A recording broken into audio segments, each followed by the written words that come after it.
As a parent, my concern is the amount of violence that has crept into the family hour. At what point do we say enough is enough? Regulations on indecency by the Federal Communications Commission have primarily focused on language and sexual content.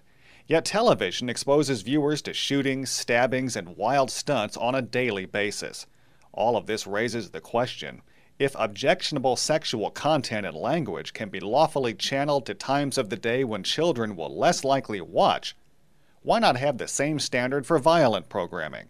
Liz Fogel, the parent of a 3-year-old, expresses concern over today's television shows. And I think kids are losing some of their innocence with some of the things that are on TV these days. Is there a difference in the regulations and audience opinion concerning sexual content, foul language, and violence? Many will remember the famed 7 dirty words routine by the late comedian George Carlin. People start talking about sex and violence like they're one thing. There's some sort of a gray area between sex and violence that some people really are confused about. In the old days of television, The Dick Van Dyke Show. You did not hear swear words or see sexual content. In fact, you would have seen a married couple sleeping in separate beds, such as in the Dick Van Dyke pilot episode in 1961. But then how do you know he's sick? Well, there are symptoms. What symptoms? Well, Come on, I'm the boy's father. he turned down his cupcake. And in TV's early days, if a woman was expecting a child, writers would not have used the word pregnant, as it was considered taboo. It was a more simple time, when network standards and practices were more rigid. But TV crime shows and westerns depicted plenty of violent scenes. The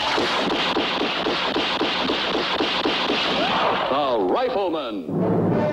While times have changed, Dr. Jeffrey Blevins, Associate Professor of Journalism and Communication at Iowa State University, wonders why society worries more about language and sex and not violence. One point you're never going to win with that argument is that it doesn't affect all people the same way. And I would be willing to see there is no clear cause and effect relationship that watching violence causes violence. However, there are some strong correlations, and I don't think it's something that should be absolutely banned even from broadcast television. But if we can lawfully channel sexual content and profane language to times of the day when children aren't in the audience, why can't we do the same for violence?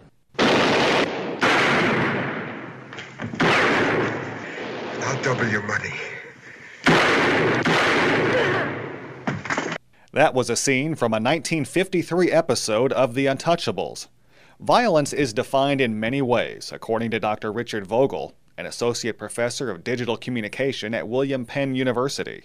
With violence, there runs the range. Different studies have said me yelling at you is violence, and violence is also me stabbing you or hitting you with an axe. So which acts of violence are we seeking to regulate? Can we provide a definition that goes to those specific acts that are causing harm? And I would contend that would be a challenge. Dr. Cynthia Cooper, chairperson of the Mass Communication and Communication Studies program at Towson University, discusses effectiveness of the Telecommunications Act of 1996, which brought us the TV rating system, parental locks, and the V-chip, saying at the time many were hopeful this would be a great tool for parents in a non-regulatory way to address the concerns over media violence. But Cooper admits years later, it really hasn't done much of anything. But I still believe it was the right path, because I do believe that the majority of the responsibility falls on parents. They have the tools now. If we could get them to use it, I think then it would really be a success. In today's age of new media, younger people often watch more TV episodes online, which often comes without the same censors that apply to broadcast television.